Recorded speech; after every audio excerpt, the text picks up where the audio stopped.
So I want to use this time to make a quick video about something that happened recently. And if you've been following politics and like current events even tangentially, you'll know what I'm talking about. And that is the recent speech George Bush gave on the anniversary of 9/11 in which he condemned the the January 6 rioters, the Capitol rioters, and compared extremism at home with extremism abroad. Now, what I found very interesting about this whole event was not only how he opportunistically uses time during the anniversary of 9/11 to talk about this, especially as so many governments in the Western world are beginning to institute using this coronavirus pandemic to further lock down the population and gain a stronger stranglehold on the population by instituting mask mandates and vaccine passports and all this other stuff. But just how George Bush, the difference in how he responded to the Black Lives Matter riots of 2020, which happened just a few months prior to the January 6th riot and the January 6th riot in question. I mean, when we talk about the Black Lives Matter riot, you have to understand this was during a presidential election. It cost billions of dollars in property damage as they burned all of his property down.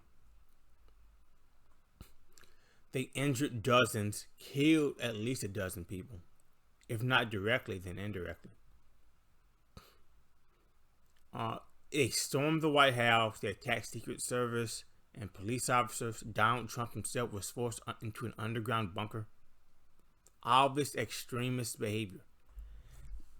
and yet, what we see is all the institutions of power have come together to condemn, whether you like Donald Trump or not. I mean, I have a lot of criticism of Donald Trump, but he was legitimately the only outsider within American politics, like at that level in American politics. And we see all the institutions come together to condemn him. And George Bush comes out and he supports the Black Lives Matter rioters. What this tells you is that the American empire agrees with, or at least if they don't necessarily agree with Black Lives Matter, Black Lives Matter serves as a vehicle for the American empire to extend its power. I remember George Bush saying something to the effect of, "How do we end systematic racism in our society?" I mean, who can honestly look back at the election, at the 2000 election and the election of the mid 2000s and not regret voting for George W. Bush? What did George W. Bush even do while in office besides wars in the Middle East?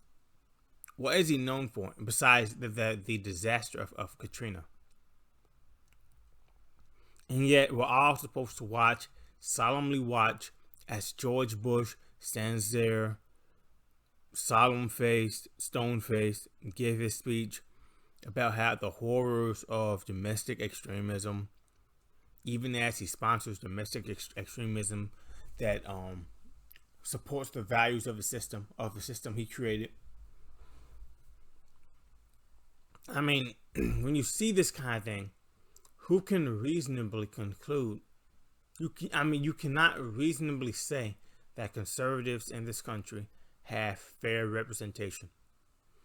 Do you honestly believe that the George Bush standing up there, giving his speech on the anniversary of 9/11, condemning the Capitol rioters, do you honestly believe this man was sincere when he ran for office, when he was in office in 2000, 2004, And when he said that marriage was between a man and a woman, of course not.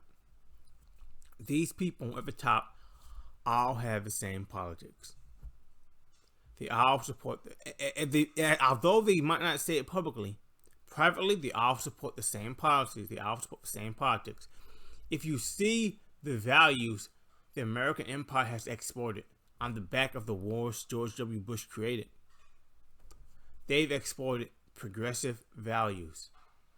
Although Red America fought the wars, Red America was recruited in this whole process of defending America and our freedoms, it was the values of Blue America that we ultimately exported, and that ultimately gains traction around the world. It's the values of Blue America that the world has ultimately adopted. These people at the top all have the same politics. We're just pawns in their game. They don't actually believe what they purport to believe. They don't believe in the same values we believe. If anything, we're impediments to the future they want to build. They don't care about you. They don't care what you think. You are an automaton. You're just a cog in the machine. We are living in a post-human, technological, industrial machine. Politics isn't what it used to be. It isn't what it was in the 20th century, in the 18th century. In the 19th century, or even the 18th century. Yeah. Politics is becoming indirect. And it's becoming technological. You're just a number on the spreadsheet. These people don't care what you think. When they go out and they give their speeches and they're on their campaigns, they give the face that they support you. But in private, these people are well educated. They're the elite. They're the top 1%, the top 20% of the population. They do not care about your values. They see your values as obsolete and impediments to the world they want to build. So this will probably do it for now.